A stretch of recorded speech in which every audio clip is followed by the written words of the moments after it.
Hollywood, California, Monday, October 26th. The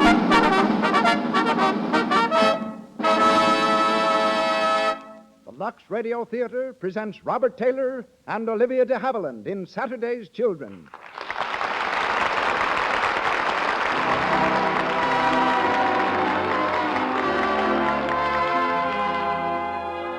Lux presents Hollywood. Our stars, Robert Taylor, Olivia de Havilland, Mona Berry, and Frederick Perry.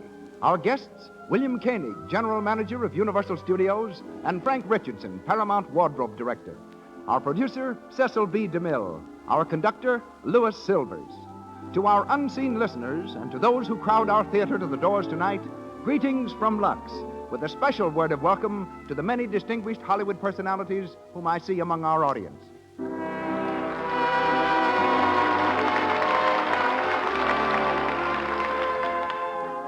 Here's a tip to every woman listening in.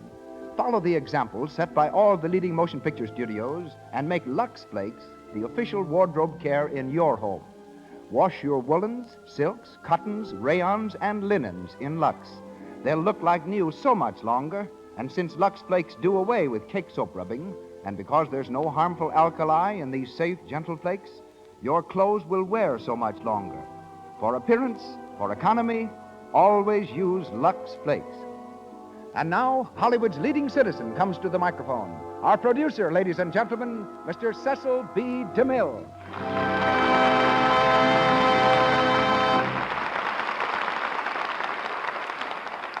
Greetings from Hollywood, ladies and gentlemen. Every few years, a new personality comes to the screen, defying all its traditions of long, arduous apprenticeship, breaking every law of averages, and skyrocketing overnight to stardom. Valentino and Gable did it. So did Hepburn and Harlow. While today's favorites, Robert Taylor and Olivia de Havilland, are tonight's stars. As Spangler Arlington Brew, Bob was a student at Pomona College, where he was trying to decide whether to become a concert cellist or a physician. In the meantime, he accepted the lead in a college presentation of the famous wartime drama Journey's End. A Metro-Goldwyn-Mayer studio scout saw him and talked of a screen test. Not long after, Spangler's father died, and he went back home to Beatrice, Nebraska, planning to work in a gas station. It was at his mother's insistence that he went to Hollywood and reported to the studio. He walked out with a contract, a new name, and, more important, the confidence of Louis B. Mayer. That, briefly, is Robert Taylor's biography, the next chapter of which finds him opposite Greta Garbo in Camille. Olivia de Havilland is a Max Reinhardt discovery. Engaged as an understudy for Reinhardt's stage production of A Midsummer Night's Dream, she was selected by the famous impresario to play the role of Hermia in the screen version. This opportunity was all Olivia needed. As the heroine of Captain Blood, Anthony Adverse, and The Charge of the Light Brigade, she is now internationally known. For her debut in the Luxradiotheatre, she plays the part of Bobby Harrington. Robert Taylor is heard as Rims O'Neill. Mona Berry as Florrie, Fred Perry of the original cast as Mr. Harrington, and Maxwell Anderson provides the play Saturday's Children.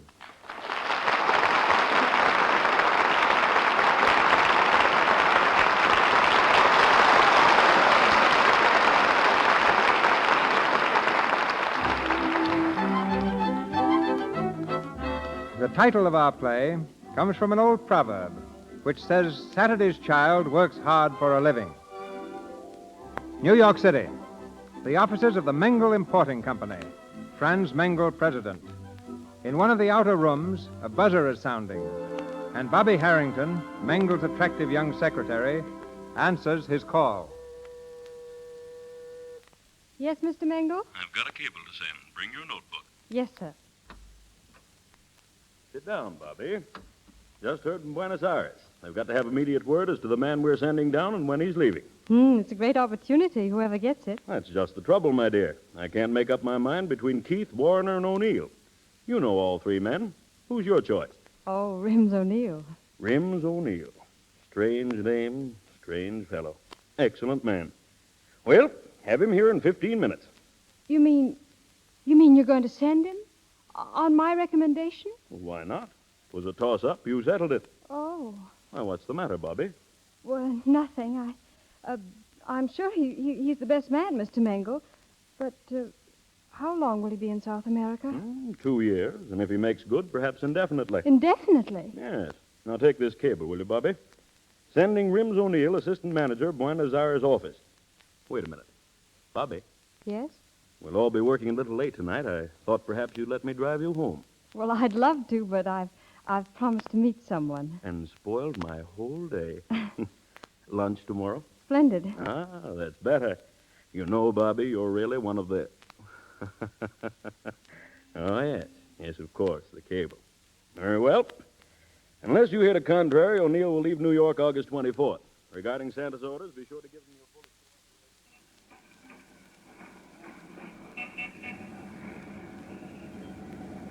Fares, please. No, lady. Number 5, bus. Number 5. Fares, please. You know, Bobby, I'm sort of glad we both had to work late tonight after all. What changed your mind, Rims? Riding home like this on top of a bus? Why not? It's kind of nice. Hey, you sure you're not in a hurry to get home? We can grab a cab, you know. Oh, I could ride like this for hours. Look up there, Rims. Right over our heads. Moon, stars. Looks as if they're on our side tonight. You're beginning to sound like a songwriter. Oh, that reminds me. I told you I had good news, Bobby. Good news? The best possible. Now, hold on tight. It's coming. Mangle is sending me to Buenos Aires. Oh. There's a boat going in 2 weeks, and I'm on it. Assistant Manager O'Neill. That's me. Oh, Rims, I'm so happy for you. Thanks. It's the best break I got since I met you. I'll miss you, Bobby. You'll be there a long time, Rims. It's so easy to forget. Well, it will be for you. Well, that's the way it should be. Forget me. Nah, I'm talking too much. I guess it's the motion of the bus. Don't stop. Why should I forget you? Well, the best reason in the world. Mangle, the boss. Why not? He's worth plenty and not a bad guy. A little old, maybe. He asked me to marry him. Marry him? Mm-hmm. When's it coming off? Never. Oh, now, wait a minute. You can do an awful lot with a bankroll like Mangle's. You better think it over. Haven't I, though? Look at me, Bobby. I won't be seeing you for a long time. Maybe never. It's like you always say, anything can happen. I don't know how to put it. I think I'm pretty quick on the trigger, and yet when it comes to... forget it. Say it, Rims. Please say it. Okay, here it is. It's 81st Street, and I'll stop. Hang on, here's where we get off.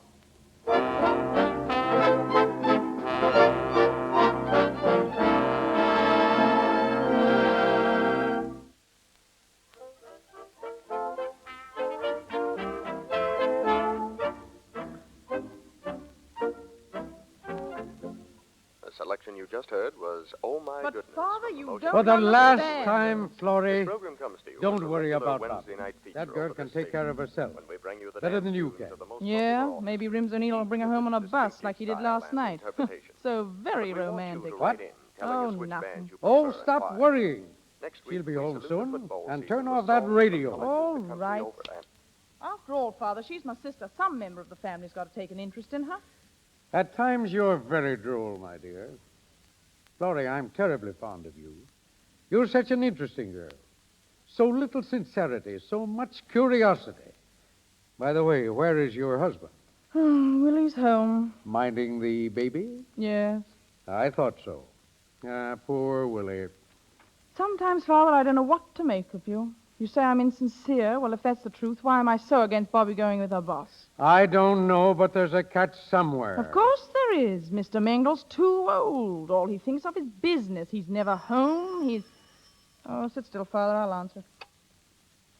Hello. Oh, yes, Rims. No, she isn't.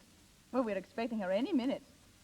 Oh, I don't know about that. You see, she's just coming home to dress. She's got a date tonight. Florrie. Shh, Father.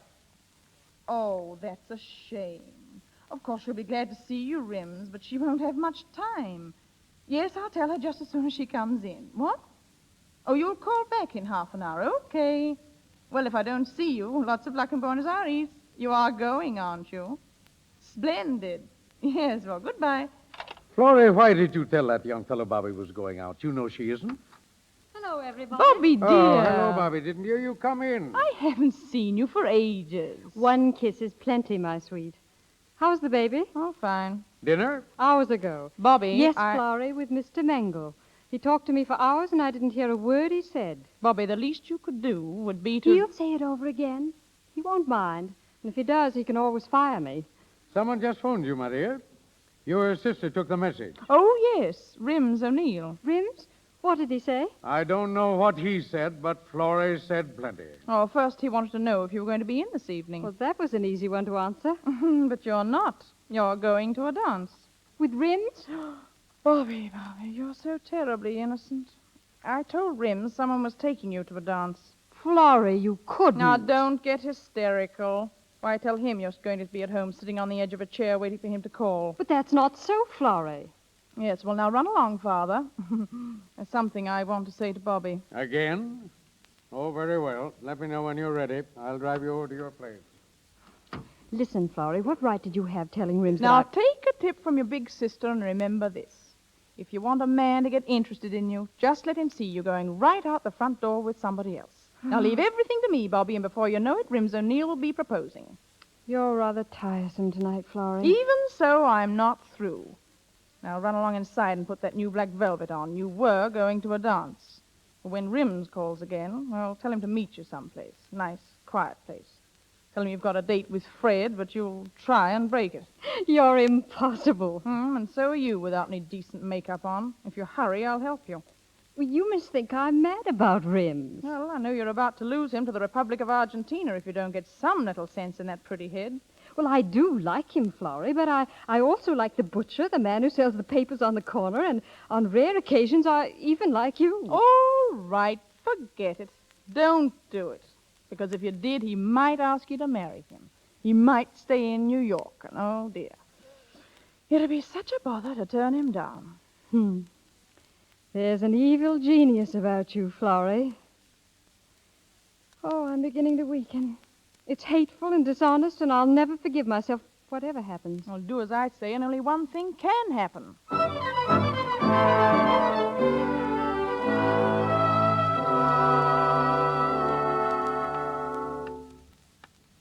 Hurry up, Bobby. You've been dressing for hours. All right, but you insisted on the black velvet. Florrie, stay away from that phone. Hello? Oh, hello, Rims. Well, I was, but... Yes, 10 o'clock? Oh, I'm quite sure I'll be able to break away. Oh, no, don't bother. I'll take a cab. Where? Sancho's? Splendid. Goodbye, Rims. Well, you heard, Florrie. Sancho's at 10. I'd better leave now. Well, let me look at you. Yes, you're really a beautiful girl in velvet. I'll say goodbye to Father. Oh, just a minute. Darling, if the dress should fail, and if you knew just half a dozen sentences that would make Rims propose, would you say them? Of course I wouldn't. Well, Florrie, he's sailing Saturday. Well, it's so easy. Look, dear, I'm writing it down. Can you read my shorthand? I, too, was once a struggling young secretary. Yes, I can read it. Then you're going to take this little card and put it in your purse. And when you're in some nice, secluded corner in Sancho's, you're going to open your purse for a handkerchief. And then you're going to leave the purse open so you can see the card. Oh, Flora, you're priceless. I'm beginning to enjoy you. Well, now for the bylaws. Rule number 1. Remember to cry. Well, I can't cry on order. Oh, yes, you can, my dear. He'll ask you what's the matter, and then you'll say these words written in my fine Italian shorthand. Oh, I'm so tired of everything, Rims, and I'm afraid I'm not very good company. And he'll say, oh, yes, you are, at which point his arms will go round you. Nothing to it, is there? You know, it gets easier all the time. You just turn your face away and say, Rims, dear, sometimes you're the only person in the world I can talk to, and sometimes I can't bear to talk to anyone else. I'll do nothing of the sort. Then you continue, Bobby, watch me while I write this, won't you? You say, Rims, don't you ever get tired of poor me, ever? And then he'll say, never. Very simple. Of course. You're such a darling, Rims, and it's going to be so awfully hard. What is? That's just what he'll say. What is? And you'll reply, well, marrying somebody else. Now, that'll shock him for a few seconds. Bobby, are you getting married? Oh, Rims, a girl has to get married sometimes, you know, while she's got a chance. Florrie, when you die, I'm going to have you mounted for the museum. Well, I'm not through yet. Listen, Rims will ask you how many proposals you get in a week. Or some variation on the theme. Yes, and your response is, I've had 2 proposals every other week for 2 weeks or something, and he'll look at you soulfully and whisper, now, kid, you don't mean you're set to marry somebody, and you'll say... Oh, no, I won't. Oh, yes, you will. And you'll say, Fred or Bill or Johnny wants me to marry him, and he's awfully in love with me, and I don't want to go on working forever.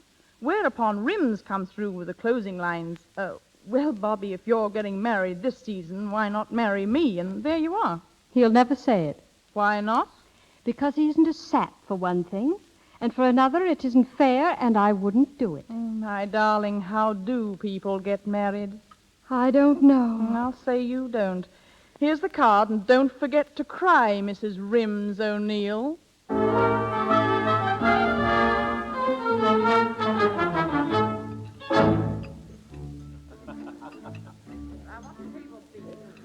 This way, senor. Will this table be all right? Sure, Sancho. Swell. May I take the lady's cape? Thank you. Bobby. Hey, you're a dream in that dress. Here, stand still. Let me look at you. You like it? Do I? Why haven't I seen you in that before? Well, I just made it. You made it. Hey, I wish you'd make my clothes for me for a while. I'd have them falling for me from the third-story windows. Oh, any old clothes will do in Buenos Aires. They say they fall very easily down there. Yeah. They say it's the climate. I'll bet the climate can't raise them any sweeter than you are, because they don't come any sweeter. Oh, I've been dying to talk to you. I haven't seen you for a week, you know. Well, it isn't my fault you haven't seen me. Nobody's seen me. I haven't been able to see myself in the mirror at the rate I've been traveling. I've learned more about the Argentine in the last week than I ever knew about New York. Principal cities, population, railroads, rates of exchange, taxes, politics. The works. You ought to hear old Juan giving me a quiz. So you're really going? Sure. You know, I don't know a thing about it, but Juan's been coaching me, and I've been studying so hard I haven't had a chance to get away. You know, every night I thought maybe I could get away, and then, well, something came up and I couldn't. Oh, I know. You know, I haven't seen you since, well... Think hard. Gosh, it seems like a month. Just a week ago tonight. Yes, sir, you're right. You mean I haven't seen you since that night on the bus? Really, don't you remember? This thing's got me screwy, Bobby. I wish you were coming along. Well, certainly a nice spring while it lasted, huh? The best I ever had, Rims. Yeah, me too. You know, Bobby, I'll never see a Fifth Avenue bus without thinking of you. Never. You won't see one for a while, though. Yeah, it's true. But a postcard of Grant's Tomb or Central Park would do just as well, wouldn't it? I'll send you one with an X to mark the spot on it. Which spot, though? The route sprinkled with them. Well, where you read your poem to me, for instance. Wasn't much of a poem, if you ask me. Oh, Rims, it was a lovely poem. Well, I thought it was pretty good at the time, but I guess it was pretty bad. I don't think I'll try poetry again for a while. Not till you fall in love again, I suppose. Well, no, I guess not. Well, anyway, it's the only poem anybody ever wrote for me. When Bobby comes to the office, the boss takes off his frown. She wears a coat of powder blue and a powder blue gown. She sits upon her office chair. You always make me think it's good the way you say it. Oh, you've been swell, Bobby. To break a date for me like this, why? But you'll be leaving so soon, Rims. Yeah, that's why I had to see you, to talk with you. About what? Do you think it's a good thing, me going to South America? Well, it's a wonderful opportunity. Yeah, what I mean is, don't you think it's a good thing for a young fellow to see the world a little when he gets a chance so he can kind of make up his mind what he wants to do? Well, of course. Yeah, well, that's why I'm going, really. I'm not so sure it's any great shakes of an opening, but I've never been much of anywhere, and it's a chance well, it's a kind of an adventure, don't you see? Yes, I see. Yeah. Well, that's why I'm going. Yes. And Bobby, Yes. you've been wonderful to me. We did have a nice spring together, didn't we? Yeah. You've been marvelous. Well, it's summer now. Bobby, could I kiss you just once? Oh. Well, if you wish. Perhaps we better run along. Where's my purse? Oh, well, here it is. But it's so early, Bobby. Well, What? Bobby. Bobby, you're crying. Oh, Rims, I'm so tired of everything, Rims. I'm afraid I'm not very good company. Oh, yes, you are, Bobby. Oh, Rims, dear. Yeah? Rims, sometimes you're the only person in the world I can talk to. Sometimes I can't bear to be with anybody else. Oh, gee, Bobby. Oh, you're such a darling. Well, I wouldn't say that. Oh, but you are. And it's going to be so awfully hard. What is? Marrying somebody else. You getting married? Well, oh, Rims, a girl has to get married sometime, while she's still got a chance. Yeah, I suppose you get chances, all right. Yes. Lots of them, I suppose, huh? Well, I've had 2 every other week for 2 weeks. Say, look here. You don't mean you're making up your mind to marry somebody in particular? Mengel? Oh, no, Rims. Fred wants me to marry him. He's awfully in love with me, and I don't want to go on working forever. Oh, I see. I didn't know you felt that way about it. Well, I don't really. I was just joking. We better go. I wouldn't marry anyone. No, not even you. You wouldn't? No, I wouldn't. Oh, yes, you will. I mean... Do you want me to? Oh, there's nothing else I want more. Oh, Bobby. But you're going to South America. South America. No, darling. Somebody else can go to South America.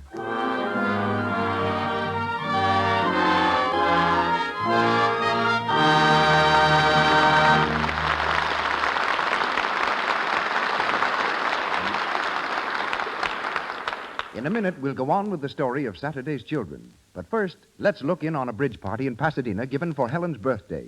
A big cake with candles is being brought in. Jane and Alida are watching from the doorway. Say, Alida, do you suppose those candles are meant to fool us? Helen's 36 if she's a day. Meow. She's only 29. Oh, she must be older. No, she's not. What made you think she was? Well, her face doesn't look so old, but I always judge by hands. And Helen's hands look as if she's at least 35. Well, they're dishpan hands. You know, it's a shame Helen doesn't use Lux. It would keep her hands soft and young-looking. Well, let's both tell her to switch to Lux. Don't let anybody you know get old-looking hands from washing dishes. They needn't if they use Lux for dishes. Tell them it's a regular beauty treatment right in the dishpan. Soaps containing harmful alkali leave hands rough, red, and work-worn. Lux has no harmful alkali to dry out the natural oils of the skin. It leaves hands soft and smooth and well-groomed. And it's a very inexpensive beauty secret. A big box will do all the dishes for over a month.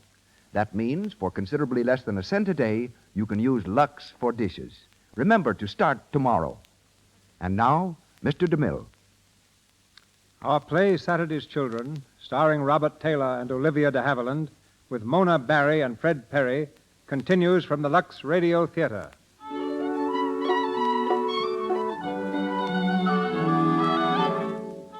4 months have passed since Bobby put Florrie's scheme to its test, made Rims forget all thoughts of South America, and led the willing groom to the altar. We find the couple in their little apartment in mid-Manhattan. Supper is over, and while Bobby washes the dishes, Rims searches for a cigarette. Hey, Bobby, see my cigarettes around? Poor Rims. You are helpless, darling. There they are. Oh, thanks. Hey, there's only one left. Well, this morning you said you'd bring home a carton. Forget? No, I didn't forget, only I was running so low in cash that... But you got paid today. Well, it's all right, honey. Don't bother. Rims, I don't understand. You never seem to have any money. Well, the truth is I made a couple of football bets. Well, I lost. Oh, Rims.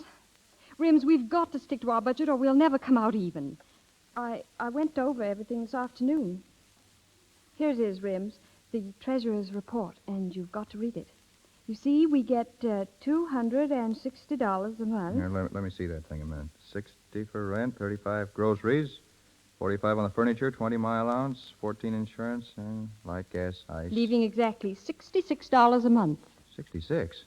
Hey, darling, you're marvelous. Well, I didn't say we could save that much. We've got to have clothes and pay the dentist. But if we don't use some kind of system, it's just going to keep on disappearing. Rims, I'm going to keep note of every cent I spend. Now, if you do the same, well, we can go over it every night and... Yeah, it looks like a lot of swell evenings ahead of us. Oh, please, Rims. Now, wait a minute. You mean you want me to make a count for every penny I spend? Well, must you look at it that way? Well, that's what it amounts to, isn't it? Well, I guess that's that. I'll finish the dishes. Oh, wait a minute. Let me look at those figures. Oh, I thought something was wrong. Oh, it doesn't matter. When you say we get $260 a month, it matters. Well, Rims, I spent all afternoon checking things a dozen different ways. Yeah, but you're still wrong. I get $40 a week. That makes about $170 a month. Oh. Oh, what a fool. Where did you get $260? Well, Rims, I must be crazy. I put down 60 a week. 60? Well, you told me Mr. Mengel had spoken about a raise. Sure, he spoke about it all right. Well, I kept on thinking about the new salary. I figured everything on 60 a week. Yeah, some difference. Oh, there's just no use, Bobby. Every month we take in $170 and spend $183. Oh, Rims, I wish I hadn't quit my job. Well, we both couldn't work in the same office after we got married. Well, other people do. It wouldn't have mattered. Nothing doing. I'd say I wasn't man enough to support my wife, and they'd be right. But it would double our income, Rims. Don't you see how easy it would be if I took my job back? Double our income. I know that. I know you were making as much as I am. What do you want me to do about it? Rims. Now, get this straight. I won't have you sitting in Mengel's private office all day. It was bad enough before we got married. Don't talk to me like that, Rims. Don't talk to me like that. You're my wife, and you'll do as I say, or... How I loathe that word. What word? Wife. I won't be a wife. It sounds fat and stupid. I wish we hadn't gotten married. Oh, so that's it. I wish you'd gone to South America. Not half as much as I do. Rims. Oh, you don't like to hear the truth, do you? Well, I've had enough of this. I'm going, see? I'm going out alone.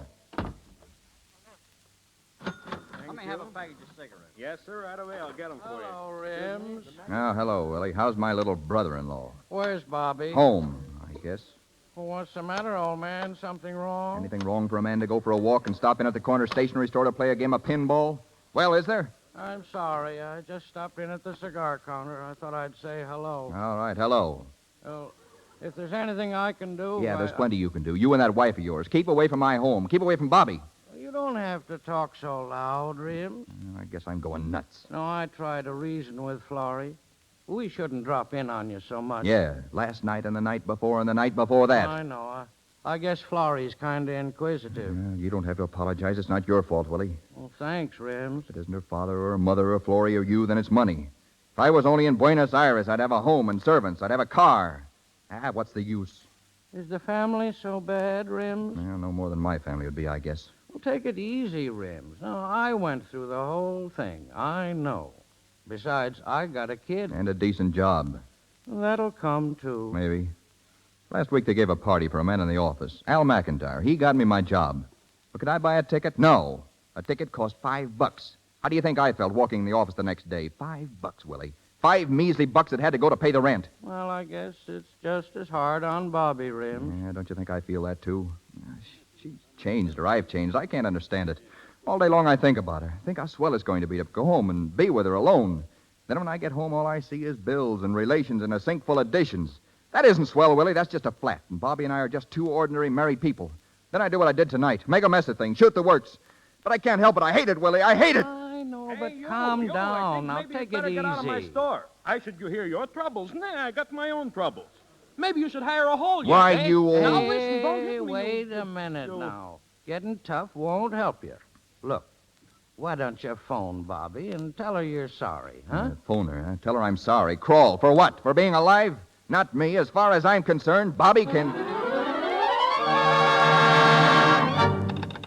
Hello.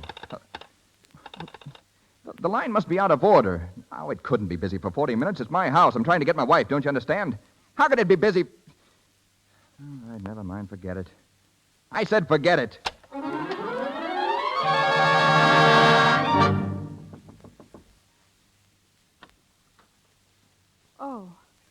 Oh, come in, Florrie. Well, why the long face? Rims and I. Another battle. I thought perhaps it was he coming home. Oh, who won this time? Well, I'm afraid we both lost. Don't smile, Florrie. It's not funny. You child, it is funny. You're just going through a period of adjustment. Willie and I are nearing the end of our period of adjustment. Willie still struggles faintly. Well, if that's marriage, Florrie, I don't want to be married. This bickering, it just about kills me to quarrel with Rims. Oh, Florrie, I don't know what to do. He's the one you wanted. Now he's yours, so why worry about it? But it can't go on like this. He'll leave me or I'll leave him. Then there's only one answer left. I wish I thought there was. One answer left. There is. A child. But if we can't get along now... Well, it'll make you so much more important, don't you see? Oh, I don't want to be important. Not to Rims? Only to Rims. And as long as Rims has only you, well, he's really free. But just you tie him down with a family and he'll stay. Willie used to have all the answers, but not anymore. Not since the baby. But to keep a man that way, it's terrible. Oh, it's been going on for a long, long time, my dear, and it works. He'll be humble and happy. It's another scheme, like the questions you wrote down on a piece of paper. It worked out, didn't it? Yes, only I wish I'd never done it. Well, it was the only way you could get Rims to marry you, and you know it. Now, I tell you, the only way you can hold him is Don't to... get up. It's just the old man. Door's open. I came in. Oh, hello, Dad. Where's Mother? Too tired. Went to bed. Well, Grandpa, aren't you going to sit down? Yes, and leave off that grandpa stuff. Why, you precious old dear, ashamed of being Grandpa? Wait till you're a grandma and see how it feels. Well, Bobby, I must run along. Not so soon, Florrie. Yes, I really must. Well, good night, Bobby, and don't forget. Good night. Bobby. Bobby, there's something wrong. I saw it last night when I was here and the night before. What is it? Then it's as plain as all that. Well, It's Rims. It's us, Dad. It's money and dishpans and bills, and somewhere under the heap are Rims and I, and pretty soon we'll never be able to find each other again. Bobby, if you and I had only talked that night, the night before you two decided to get married, What would you have said? that you're too young to get married. You haven't had any fun yet. He hasn't money enough to support you. Why should he support you? You're his economic equal. Perhaps I should have gone on working. But if I had, I might have lost him. Not as surely as you're losing him now. It used to be a love affair, didn't it? Yes. Now, what is it? Grocery bills, mostly. I'm sorry. Father, if a woman has a husband and she wants to keep him all her life, then isn't a child the best thing, isn't it? Bobby. It's true, isn't it? Oh, yes. It will hold him. And you, too. You don't understand me, Father. Bobby, what's happening to your honesty? Oh, I'm young and foolish, and Rims is everything in the world to me, and I'm afraid I'll lose him. Think it over, Bobby. Think hard.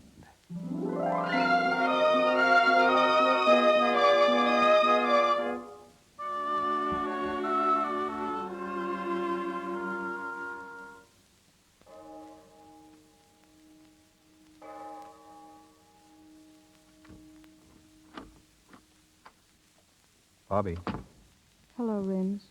you should have gone to bed. It's pretty late. I've had a chance to do a lot of thinking, Rims. Here alone in the dark. Bobby, please, I tried to get you on the telephone to say how rotten I felt about what had happened. They said the line was busy. I guess that's pretty hard to believe, isn't it? The line was busy, Rims. I was speaking with Mr. Mengel. Mengel? Yes, he offered me my old job back. Yeah, well, no wife of mine is going to work. I know you've said that before. But I've been thinking about what he told me and what Florrie Oh, told so me. she was here again. Well, I'm glad I kept walking. And what Dad told me. Bobby, hadn't we better turn in? Tomorrow, maybe... It's got to be now, Rims. Yeah, okay. I'm being honest with you, Rims. More honest than I've been since we were married. I tricked you once. I almost tricked you a second time. Tricked me? Yes, I tricked you into marrying me. Think back, Rims. It's all so obvious. And I almost tricked you into being with me forever, whether you wanted to or not. Thank heaven that isn't on my conscience, too. Now, listen, Bobby. I don't know just what you're talking about, but I do know this. I've been thinking tonight, too. A man gives up a lot when he gets married. As long as he's single, he owns the earth. But when he's married, his time's not his own. His money's not his own. He's got to keep on working, whether he wants to or not. And there's the devil to pay if he spends an extra dime. Whenever I got tired of my job, I used to quit. If I didn't like one town, I tried another. Now I can't. Why not? Because I got a wife and a family. Am I a family? I won't be a wife. I won't be a family. It's me, Rims, me. All right, be yourself. Yes, you gave up a lot, and I gave up a lot to cook your meals, keep this house, and wash your dishes. And every time I get $1 for myself, I have to ask for it. It's degrading. It's your home. It's not mine. It's all yours. You earn the money, so it's all yours. That's right. Rub it in. I don't earn enough. Well, you don't. And I know what I can do about it. Well, you won't work for Mengel. I won't have it. I gave up a lot to keep this place going, and it's going to be the way I want it from now on. That's all I wanted to hear, Rims. I'm going. Bobby. Take care of it. It's all yours. And the dishes are still not washed. The hot water's in the right-hand tap. I'm running along, Rims, and I'm not coming back. All right, but if you work for Mengel, I quit. I don't care where you go, Rims. It's a free country. Goodbye. Bobby, don't go. Bobby.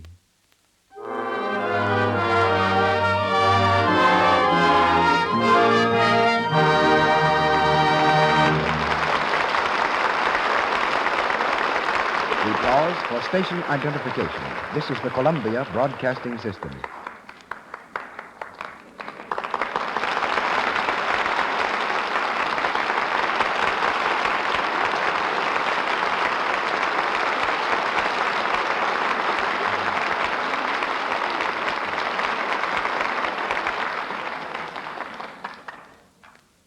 Saturday's Children, starring Robert Taylor and Olivia de Havilland, continues shortly. The population of Hollywood is only 165,000. Yet there is more clothing here than any place, except the garment center of New York. The reason is that every studio must keep a tremendous wardrobe on hand.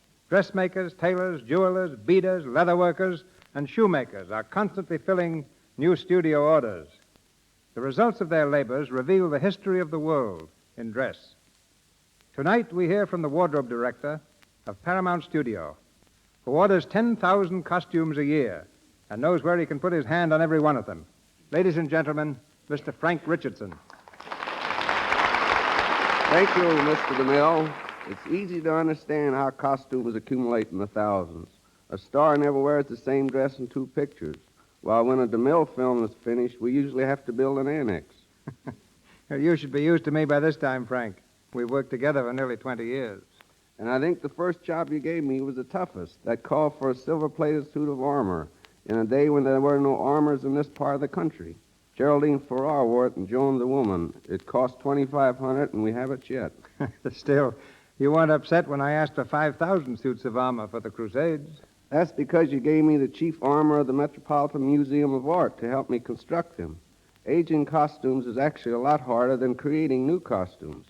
To make a new costume show wear quickly, we use blow torches, sandpaper, oil, stain, and wax. Of course, the greater part of our wardrobe, and this will interest the ladies, is made up of beautiful costumes fashioned from the daintiest and most gorgeous fabrics.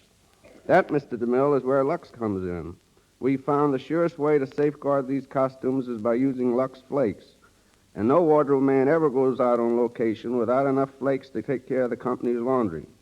It's not only best, it's the easiest soap to use. Well, after your success with metal costumes, I hear you're now making them out of glass. Yes, you remember we made the first glass ones for you and Forbidden Fruit. Mm-hmm. And now we're making glass hats for the dances and college holiday, Jack Benny's new picture. Fashions in materials change almost as often as fashions in clothes. And two dresses hanging in the Paramount Wardrobe Department give a good illustration of how styles change. One costume worn by Mary Bryan is from the 1840 period. The other was used by Clara Bow. Mary's dress required 288 yards of materials. Clara Bow's only 3.5 yards. So there you are. Now to you and Lux, my appreciation and good night. Good night, Frank. Good night.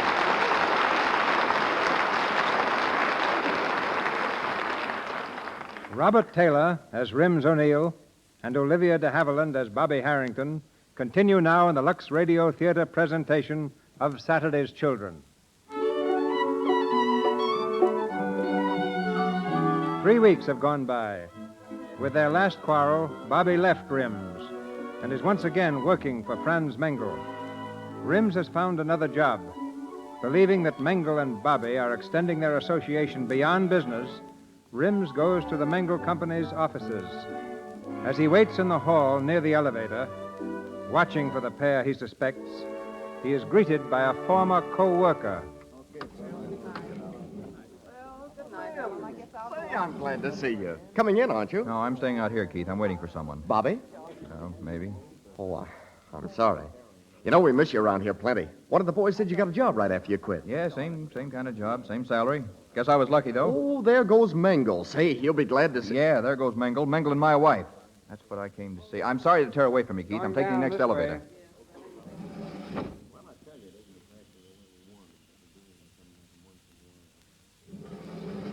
What, get your paper. Johnny, give me a paper, will you? Hello, Mr. O'Neill. Sure.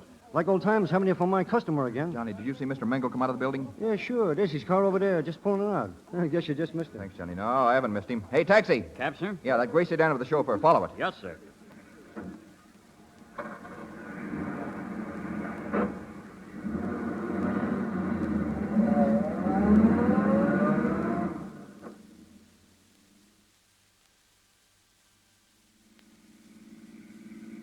So here's where you live now, eh, Bobby?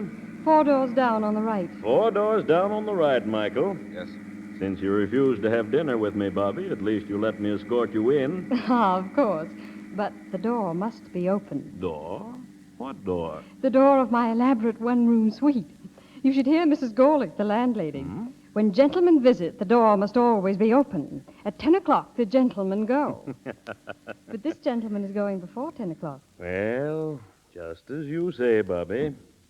I'll be down in a few moments, Michael. Very good, sir. That's it just ahead, buddy. Gray sedan. Okay, here you are. Thanks.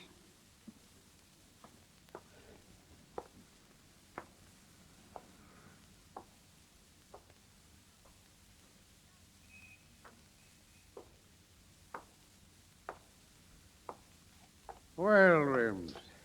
Picketing the boarding house? Oh, hello, Mr. Harrington. Bobby didn't tell me she'd been in touch with you. Are you coming up? No, I haven't been near Bobby for 3 weeks. I just followed her here. That's Mengel's car over there. He's upstairs. Rims, when are you going to learn that Mengel means nothing to Bobby? Nothing more than a good friend. Well, I've seen what I came to see, Mr. Harrington. Guess I'll be going. If you just wait a second more, you'll see that car drive away. What do you mean? I mean that Mengel brought my daughter home and is leaving. There he goes now. Rims, did you ever think you may be underestimating Bobby? You think I am? Well, maybe I'm underestimating you. I suppose you figured I was enjoying myself.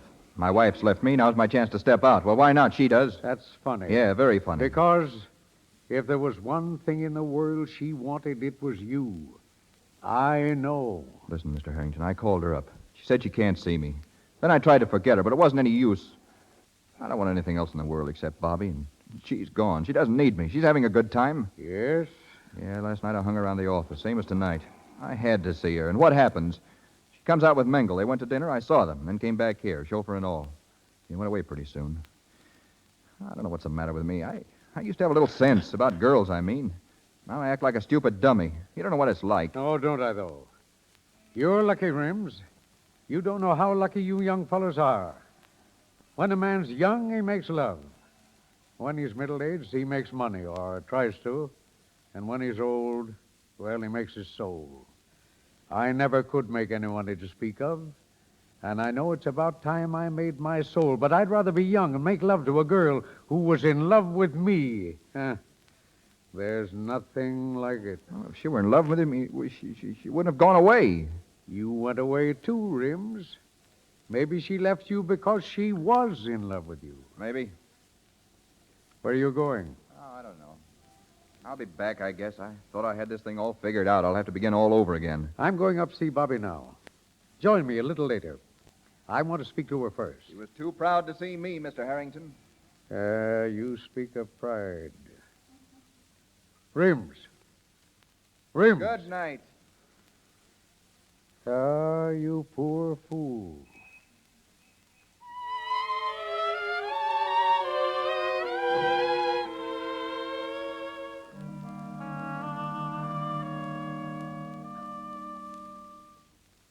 It's only a room, Dad. Not like the other house. But it's not too bad. Of course not.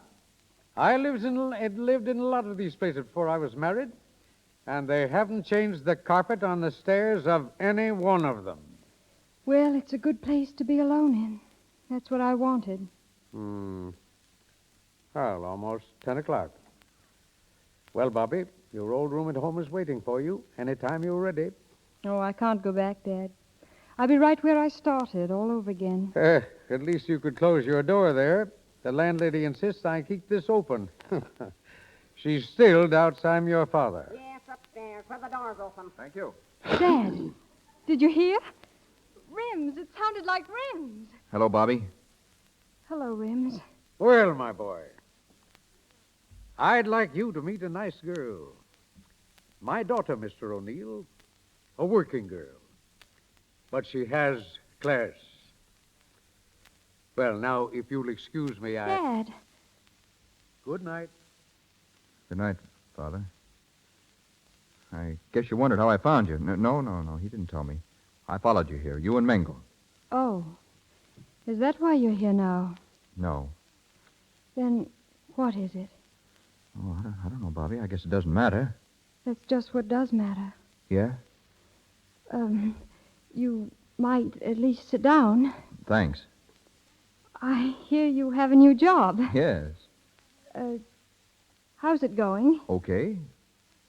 Jobs are all pretty much alike. Yeah, sure they are. What business is it? Automatic mooring winches. Oh, yes. Are many of them used? What? These, Automatic... Oh, yes, sure, you'd be surprised. Same salary. Really? Yeah. Oh, that's wonderful. I have to apologize for this place. It's not very... Well, you're in it, aren't you? Thanks, Rims. Bobby. Yes? I came here all set to say something, but I can't seem to find the words. What is it, Rims? Well, I came to ask if you hadn't had enough of all this, and maybe you'd come back home now. No, Rims. What are you going to do? I don't know. Only I'm on my own now, and I'm going to use my own judgment. Such as it is. Exactly. You use yours, such as it is, and you haven't any guardian. Well, I'm sorry. You don't care about me anymore. Yes, I do. You still won't try again. No, Rims. What we wanted was a love affair, wasn't it? Just to be together and let the rest go hang. What we got was a house and bills and arguments. You know what I think a love affair is? It's when the whole world is trying to keep two people apart and they insist on being together. That about lets me out, doesn't it? Does it? Oh, but what is time, miss? Gentlemen callers mean open doors, and I mean business. Another thing, it's 2 minutes after 10, and I've got to lock the front door. I forgot to tell you, Rims. Thank you, Mrs. Gorlick. Mr. O'Neill was just going. Yes, I know. The gentlemen are always just going. Well, I guess that's that. Good night. When do I see you? Whenever you like. And how do I see you? By appointment? Well, I'm not very busy. If we never had been married and I was just a girl you wanted to see sometime, how would you manage it? Well, I could call you up tomorrow and take you for a bus ride, I suppose, and then dinner at Child's. That'd be pretty nice, wouldn't it? I'd like it. Why don't you? Well, I don't want to go bus riding. Oh, Bobby, won't you come back? We could... You never really wanted to get married, did you? Tell me the truth. I wanted you. Oh, of course you did, but you didn't want a house. I wanted you, but I didn't want a house, and I don't now. How do I know you won't fall for somebody else sometime if you leave here? You don't. Oh. How do I know you won't fall for somebody else? I don't. I don't want to. Rims, you want to see me unless you just can't keep away. You used to know me so well you didn't like me. You used to know where I was and what I was doing all the time, and it was all wrong, and we won't have any more of it. All right.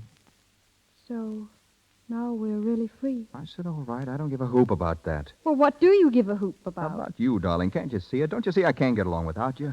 I can't stand being away from you all the time. I keep waking up at night thinking of you. So do I. Bobby, the house is standing there, waiting for us. No, I'm sorry. It'll just have to wait. I got you into it in the first place, and you didn't like it. And now we're out of it. But listen, that isn't a bad little house as houses go. Any house is bad enough. You have a house and you get bills and dishpans and quarrels. Is that all you got? Just about. Well, I don't know what you want. Oh, I don't either. I only know what I don't want. All right, I get it. Rims. Oh, never even said goodbye.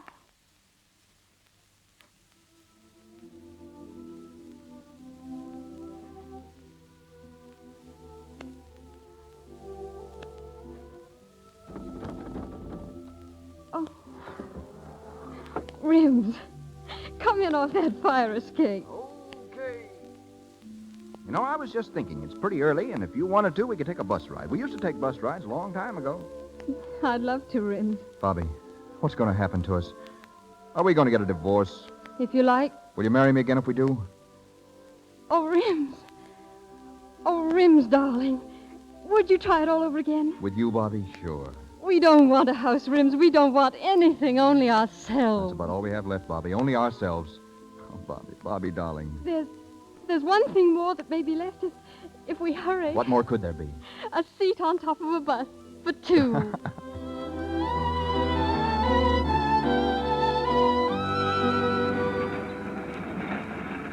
Step lively, please. I'd like to know when we get to Riverside Drive. Yes, lady, I'll tell you when we get there. Thanks. Sort of like old times, Bobby, isn't it? Oh, Rims, darling, what happened to us? We've learned so much, Bobby. They'll never happen again. Rims? Yes. Rims, our house, it's only 2 blocks more. Bobby, let's go back, huh? Bills and dishes and all? Yeah. Oh, I love them, Rims. We'll never leave it again. I asked you this once before, Bobby. I've never meant it so much since. Yes, Rims? Do you mind if I kiss you? Oh, no, Rims. Put your arms around me and don't ever take them away as long as we live. No, darling, not as long as we live. Conductor! Conductor! Yes, lady? They're actually kissing each other. It's a disgrace. Stop it at once. Oh, let them alone, lady. Wait till they've been married for a few months. They don't know what it's all about.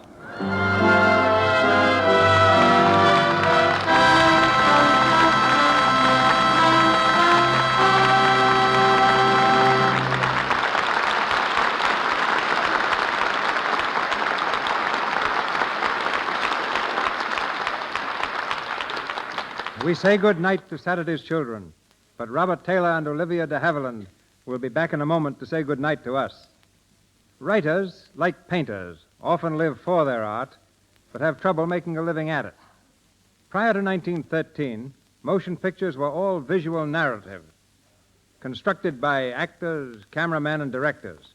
Stories and dramatic situations were alien to them, and writers wrote only for print or stage. Today, writers are among the highest paid of studio personnel. William Koenig is an expert on their wares. Beginning as an usher, he became a stage director, manager of leading theaters throughout the country, and for the last 15 years has been responsible for many policies vitally affecting the motion picture business. Today, he is general manager of Universal Pictures. Ladies and gentlemen, Mr. William Koenig.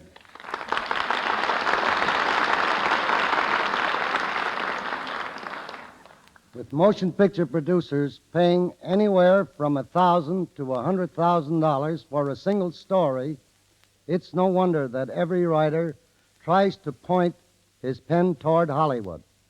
But the very fact that these tremendous prices are paid is the best indication of the urgent need for good material. To find it, picture studios have story representatives in every major city throughout the world in addition to their Hollywood staffs. An interesting sidelight is that during the past 25 years, I know of only 2 suits for plagiarism the studios have had from established authors. Which is why more than 90% of all film material is bought from well-known writers. Once a story is purchased, it is assigned to a producer. He then turns it over to a studio writer for what is known as a treatment. Revisions are begun. Other writers called in, and the final scenario may be the work of from 3 to 10 writers. The author of a book or play seldom works on the screen version. An exception is Eric Hatch, who wrote the original story of My Man Godfrey. Mr. Hatch collaborated with Maury Riskin on the screenplay directed by Gregory LaCava. Many scenes in this film were rewritten after the picture was underway, giving it a freshness, sparkle characteristic of all LaCava pictures. Comedies take the longest time to prepare because they're good, prove very successful moneymakers. A screenwriter must put as much action into 70 minutes of film as you would see in a stage play lasting 2.5 hours. In radio, the time element is still more pressing, and the great job being done by Mr. DeMille and the Luxradiotheatre has won the respect of all Hollywood. Along with stories, our other big need is always for new talent. We're trying something new at Universal by going in for promising young players on a large scale. Of our 100 contract players, 75 have never been before the camera. One of them is Deanna Durbin, only 13 years old and already a sensational success on the air. She will be featured in our new film, Three Smart Girls, with Barbara Reed and Nan Gray, each only 17 years old. Robert Taylor was barred by Universal from Metro-Goldwyn-Mayer for a leading role in Magnificent Obsession, directed by John Stahl. We're proud to have contributed to the success of this young star, who has become one of the most popular personalities on the screen since Valentino. Bob came to pictures from college, and I feel confident that the next few years will find universities actively training students not only as actors, but as writers, directors, and technicians. Many thanks to you all, and good night. Good night, Mr. Turner. Good night, sir.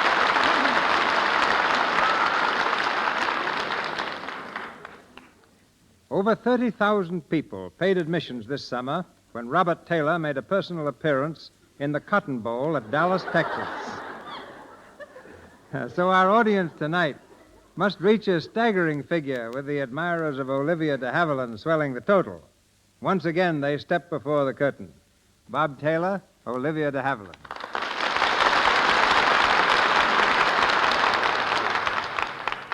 Thank you, Mr. DeMille, but Bob's the one to do the talking. He used to win prizes for oratory. Yes. There's one neat little number I once orated called The Peculiar Position Held by School Teachers in Public Society. I think it began something like this. Cut.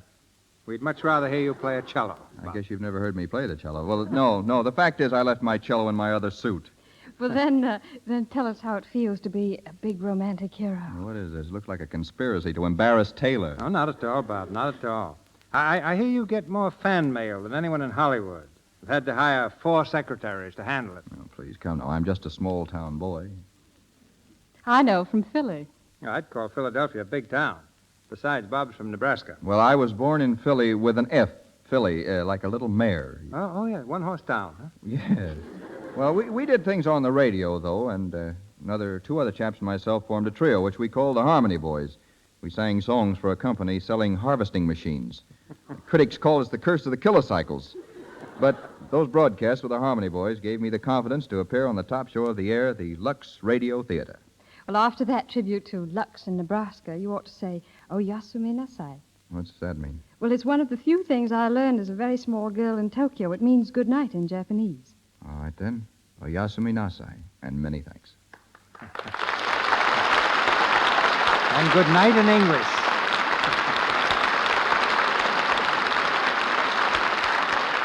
Thank you, Mr. Haviland and Mr. Taylor. Ladies and gentlemen, this is your announcer, Melville Ruick. Mr. DeMille tells us of next week's program shortly.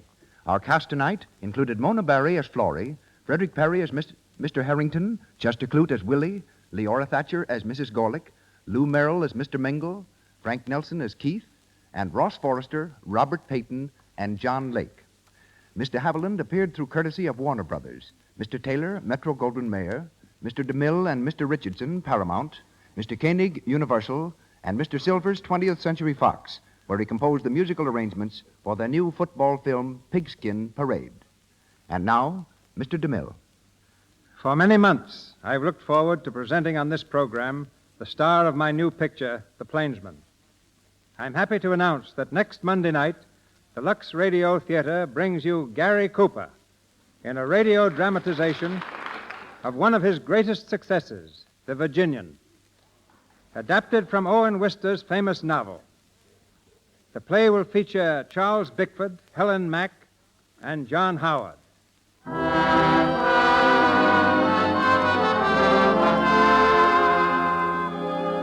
Our sponsors, the makers of Lux Flakes, join me in inviting you to be with us again next Monday night when the Luxradiotheatre presents The Virginian with Gary Cooper and an all-star cast.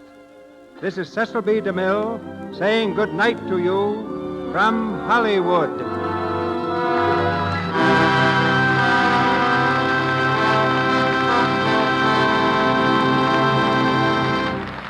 This is the Columbia Broadcasting System.